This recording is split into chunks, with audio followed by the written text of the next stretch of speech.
नमस्कार दोस्तों, मैं सुभाष राज स्वागत करता हूं आप सभी साथियों का। और साथियों, आप सभी देख रहे हैं एक्समार्ट स्टडी का यूट्यूब चैनल। बहुत ही इंपॉर्टेंट क्वेश्चंस लेकर एक बार फिर से आपके सामने आ चुके हैं। बहुत ही अच्छे, बहुत ही इंपॉर्टेंट क्वेश्चन है। अंत तक देखिएगा, एक भी क्वेश्चन को स्किप नहीं करना है। सारे के सारे साथियों जनरल साइंस के, सामान्य विज्ञान के, NCERT है ना, NCERT के क्वेश्चन से सारे के सारे सिलेक्टेड 50 क्वेश्चंस में से आपको कम से कम 25 से 30 क्वेश्चन करेक्ट करने हैं साथियों। और कितने क्वेश्चन आप करेक्ट करोगे ये आप हमें वीडियो के लास्ट में कमेंट बॉक्स में कमेंट करके जरूर बता दीजिएगा। तो चलिए शुरू करते हैं, डायरेक्टली देखते हैं क्वेश्चंस को। पहला क्वेश्चन आपके स्क्रीन पर है, देखिएगा। मोटापा निम्न में से किसकी अधिकता के कारण होता है? तो देखिएगा इस क्वेश्चन का राइट आंसर क्या होगा? मोटापा निम्न में से किसकी अधिकता के कारण होता है। बहुत ही इंपॉर्टेंट क्वेश्चन है। और इस क्वेश्चन का राइट आंसर क्या हो जाएगा? याद रखिएगा, वसामय उत्तक के कारण। Option number B right answer है। नेक्स्ट क्वेश्चन देखिएगा, मास्ट कोशिकाएं जो होती है, मास्ट सेल्स, ये कहाँ पाई जाती हैं, किस प्रकार के उत्तक में? तो साथियों मास्ट कोशिकाएं जो होती हैं वो संयोजी उत्तक में पाए जाते हैं, जिनको इंग्लिश में बोलते हैं connective tissue. Option number A right answer है। नेक्स्ट क्वेश्चन, दांत का शिखर किसका बना होता है? तो देखिए दांत का जो शिखर होता है साथियों किसका बना होता है? वेरी इंपॉर्टेंट क्वेश्चन है, याद रखिएगा, एनामिल का। Option number C enamel correct answer है। देखिएगा, किसी जीवित शरीर के भीतर कोशिका या उत्तक की मृत्यु को क्या कहते हैं? तो किसी जीवित शरीर के भीतर कोशिका या उत्तक की मृत्यु को क्या कहते हैं? बहुत ही इंपॉर्टेंट क्वेश्चन है, याद रखिएगा, necrosis. Option number C right answer है। आगे देखिए अगला क्वेश्चन, पीले रंग का पूरक रंग कौन सा होता है?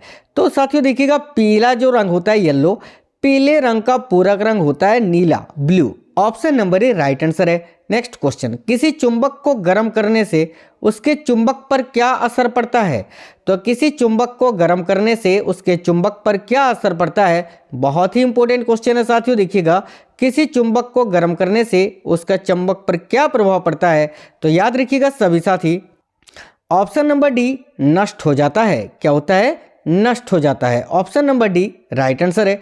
आगे देखिएगा, कीटभक्षी पौधा इनमें से कौन सा है? इनमें से कौन सा कीटभक्षी पौधा है? तो साथियों देखिएगा, इनमें से कौन सा कीटभक्षी पौधा है? तो सभी लोग जरूर याद रखिएगा, डोसम। Option number B right answer हो गया। नेक्स्ट क्वेश्चन देखिएगा, रेनिन का स्रावन करने वाला अंग कौन सा है? साथियों वीडियो को लाइक जरूर करते चलिएगा। चैनल के अंदर हजारों वीडियोस और क्लासेस आपको मिल जाएंगे, आप लोग सभी साथी जाकर बारीकी से देख लेना और सभी वीडियोस को लाइक और शेयर जरूर करना। देखिए, रेनिन का स्रावन करने वाला अंग कौन सा है?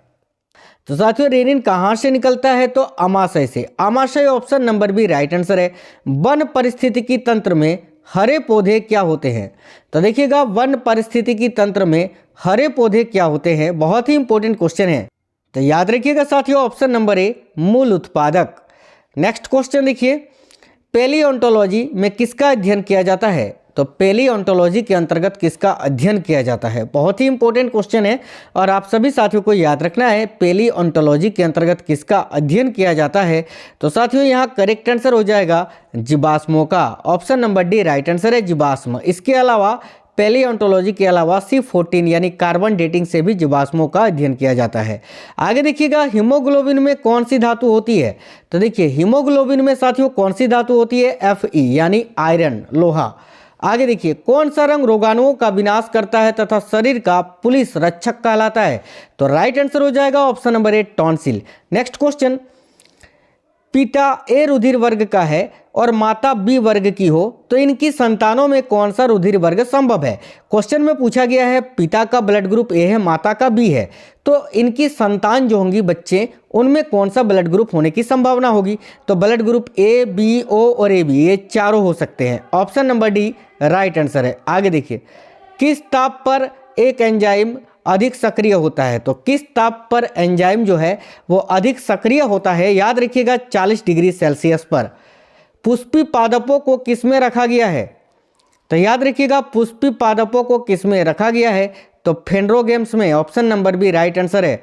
आगे देखिए, जो जीवाणु आकार में सबसे छोटे होते हैं वे क्या कहलाते हैं? तो साथियों, जो जीवाणु आकार में सबसे छोटे होते हैं उसको गोलाणु बोलते हैं। Option number A right answer है, गोलाणु।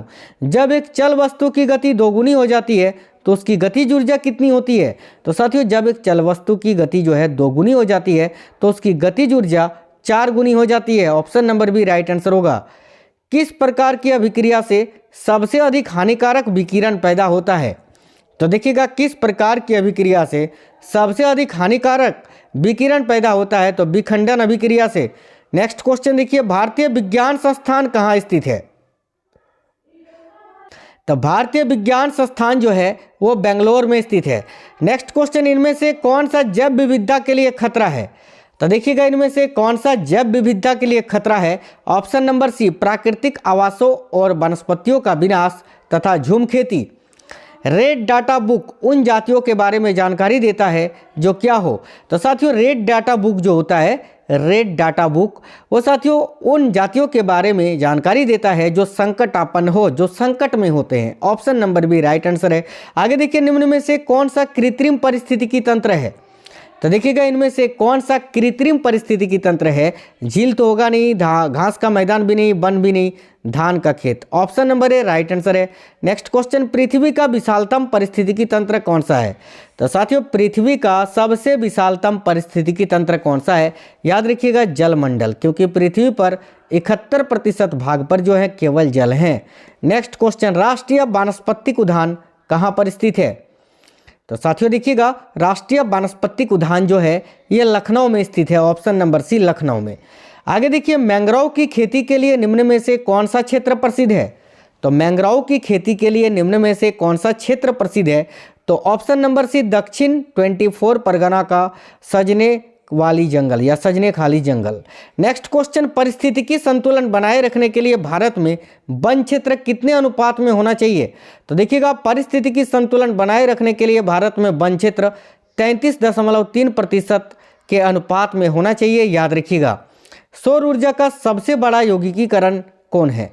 तो साथियों देखिएगा सौर ऊर्जा का सबसे बड़ा यौगिकीकरण कौन है? बहुत ही इंपॉर्टेंट क्वेश्चन है। ऑप्शन नंबर डी हरे पौधे। आगे देखिएगा, हाइड्रोपोनिक्स ये किससे संबंधित है? तो साथियों हाइड्रोपोनिक्स का संबंध किससे है? तो याद रखिएगा हाइड्रोपोनिक्स देखिए मिट्टी के बिना पौधों की वृद्धि से, यानी जो पौधे बिना मिट्टी के बढ़ते हैं। Option number A right answer होगा। नेक्स्ट क्वेश्चन, जब हम बकरी का मांस खाते हैं तब हम क्या होते हैं? तो देखिए जब हम बकरी का मांस खाएंगे तो हम मांसाहारी कहलाएंगे, और साथियों मांसाहारी जो होते हैं वो द्वितीयक उपभोक्ता होते हैं। Option number B right answer है। नेक्स्ट क्वेश्चन, मैंग्रोव वनस्पति का मुख्य घटक क्या है? तो देखिएगा मैंग्रोव वनस्पति का मुख्य घटक ऑप्शन नंबर ए राइजोफेरा। Option number A right answer है। नेक्स्ट क्वेश्चन देखिएगा, किसी परितंत्र में सबसे बड़ी संख्या होती है किसकी? तो किसी भी परितंत्र में सबसे बड़ी संख्या, याद रखिएगा साथियों, प्राथमिक उपभोक्ताओं की। Option number A right answer है। पारिस्थितिकी तंत्र शब्दवाली किसने प्रस्तुत की थी? तो देखिएगा पारिस्थितिकी तंत्र शब्दवाली को किसने प्रस्तुत किया था? तो option number A right answer हो जाएगा टेंसले ने। नेक्स्ट क्वेश्चन, एक इमारत में ईंटें जो हैं जीवों के किसके समान हैं? तो एक इमारत में जो ईंटें होती हैं जीवों के किसके समान होती है? तो जरूर याद रखिएगा साथियों, बहुत ही इंपॉर्टेंट क्वेश्चन है। तो कोशिकाओं की। Option number A right answer है। जिस तरह एक बिल्डिंग ईंट के बिना नहीं बन सकती, उसी तरह एक जीव बिना कोशिकाओं का नहीं बन सकता है। ऑप्शन नंबर ए कोशिकाओं। आगे देखिए, निम्नलिखित पोषकों में से कौन सा एक पौधों की कोशिका भित्ति का एक संरचनात्मक घटक है? तो निम्नलिखित पोषकों में से कौन सा एक पौधों की कोशिका भित्ति का एक संरचनात्मक घटक है? याद रखिएगा साथियों calcium. Option number D right answer है। अंत प्रद्रव्य जालक की खोज किसने की थी? तो देखिएगा अंत प्रद्रव्य जालक की खोज किसने की थी? ऑप्शन नंबर बी पोटर ने। न्यूक्लियस की खोज किसने की थी? बहुत ही इंपॉर्टेंट क्वेश्चन है, न्यूक्लियस की खोज किसने की थी? तो राइट आंसर हो जाएगा न्यूक्लियस की खोज किसने की थी? तो ब्राउन ने। Option number D right answer है। आगे देखिएगा, फूलों और बीजों को विभिन्न आकर्षक रंग प्रदान कौन करता है? तो वह फूलों और बीजों को विभिन्न आकर्षक रंग कौन प्रदान करता है? तो साथियों chromoplast. Option number C right answer होगा। अगर केवल हरा रंग पूछता तो क्लोरोप्लास्ट आता, लेकिन विभिन्न रंग जो होते हैं, कई फूल और पौधे जो हैं लाल पीले भी होते हैं, और वो क्रोमोप्लास्ट के कारण होता है। क्लोरोप्लास्ट यानी क्लोरोफिल के कारण केवल हरा रंग होता है। ऑप्शन नंबर सी इस क्वेश्चन का राइट आंसर होगा। देखिए, कोशिका द्रव में उपस्थित महीन शाखित झिल्लीदार और अनियमित नलिकाओं का घना जाल क्या कहलाता है? तो साथियों कोशिका द्रव में उपस्थित महीन शाखित झिल्लीदार और अनियमित नलिकाओं का घना जाल क्या कहलाता है? याद रखिएगा ऑप्शन नंबर डी, अंतःप्रद्रव्य जालिका। नेक्स्ट क्वेश्चन, सन 1959 में कृत्रिम रूप से डीएनए को संश्लेषित करने हेतु नोबेल पुरस्कार किसको मिला था? तो याद रखिएगा आर्थर कोनबर्ग को। Option number D right answer है। देखिएगा बारबेरा मेलिंगटॉक किस पौधे पर कार्य के लिए प्रसिद्ध हैं? तो साथियों बारबेरा मेलिंगटॉक किस पौधे पर कार्य के लिए प्रसिद्ध हैं? देखिएगा राइट आंसर हो जाएगा साथियों ऑप्शन नंबर बी, मक्का पर। बिलामेन की आवश्यकता होती है किस लिए? तो देखिएगा बिलामेन की आवश्यकता होती है नमी के अवशोषण के लिए। केवल option number C right answer होगा। आगे देखिए, एक वृक्ष के पुराने तने की अनुप्रस्थ काट में 50 वार्षिक बलय मिलते हैं। वृक्ष की आयु क्या होगी? साथियों हम पढ़ते हैं, मैंने भी हजारों बार पढ़ा है आपको कि साथियों वृक्ष की आयु कैसे ज्ञात किया जा सकता है? तो उनके वार्षिक बलयों को गिनने पर। और एक पेड़ को यहाँ पर काटा जा रहा है, पुराने पेड़ को, जिसमें 50 वार्षिक बलय मिलते हैं। तो इसका मतलब ये होगा कि उस पेड़ के 50 वर्ष होंगे। देखिए पेड़ को काटने पर अगर 10 वार्षिक बलय मिलेगा तो इसका मतलब ये होगा कि उस पेड़ की आयु 10 वर्ष है। अगर 20 मिलेगा तो इसका मतलब ये है कि उस पेड़ की आयु 20 वर्ष है। यहाँ 50 मिला है, इसका मतलब ये है कि उस पेड़ की आयु 50 वर्ष होगी। देखिएगा आगे, गेहूं से संबंधित रस्ट रोग पर कार्य करने वाले वैज्ञानिक कौन है? तो साथियों गेहूं से संबंधित रस्ट रोग पर कार्य करने वाले वैज्ञानिक हैं K C Mehta. Option number A right answer है। करनाल बंट एक बीमारी है किसकी? तो देखिएगा करनाल बंट एक बीमारी है किसकी साथियों? गेहूं की। ऑप्शन नंबर बी गेहूं करेक्ट आंसर होगा। देखिएगा बोने पौधे को किसके अनुप्रयोग से लंबा किया जा सकता है? तो याद रखिएगा बोने पौधे को किसके अनुप्रयोग से लंबा किया जा सकता है? तो साथियों ऑप्शन नंबर सी साइटोकाइनिन के, याद रखना है। आगे देखिएगा, अधिक नमक वाले अचार में जीवाणु जीवित नहीं रह पाते हैं, क्यों? देखिए जिस अचार में अधिक नमक होता है वहां पर बैक्टीरिया नहीं पाया जाता है, मर जाते हैं, क्यों? तो ऑप्शन नंबर ए करेक्ट होगा, ये जीव द्रव्य कुंचित हो जाते हैं और इस तरह मर जाते हैं। नेक्स्ट क्वेश्चन देखिए, निम्नलिखित में से किसमें कार्बन नहीं है? बड़ा ही अनमोल सा क्वेश्चन है ये। देखिएगा पूछा है किसमें कार्बन नहीं है। तो यार हीरा में भी कार्बन है, ग्रेफाइट में भी कार्बन है, कोयला में भी कार्बन है, तो इनमें से कोई नहीं आंसर होगा, ऑप्शन नंबर डी। चलिए नेक्स्ट क्वेश्चन, निम्नलिखित में से किस धातु में कॉपर सल्फेट विलयन से तांबे का निक्षेप हो जाता है? तो निम्नलिखित में से किस धातु में कॉपर सल्फेट विलयन से तांबे का निक्षेप हो जाता है? तो राइट आंसर हो जाएगा लोहा। Option number D right answer है। आगे देखिएगा, फोटोक्रोमेटिक कांच में किसकी उपस्थिति के कारण काला रंग होने का गुणधर्म होता है? साथियों राइट आंसर हो जाएगा रजत ब्रोमाइड यानी सिल्वर ब्रोमाइड में। आगे देखिए, इलेक्ट्रिक सर्किटों को जोड़ने के लिए प्रयुक्त किया जाने वाला टांका में क्या होता है? तो देखिए इलेक्ट्रिक सर्किटों को जोड़ने में जो प्रयुक्त किया जाने वाला टांका होता है साथियों, उसमें होता है बिल्कुल शीशा और tin. Option number A right answer है। साथियों 50 में से आपके कितने क्वेश्चन बने हैं आप हमें कमेंट बॉक्स में कमेंट करके जरूर बता दीजिए। मिलेंगे अगली वीडियो में, तब तक स्वस्थ रहें। जय हिंद साथियों, वंदे मातरम।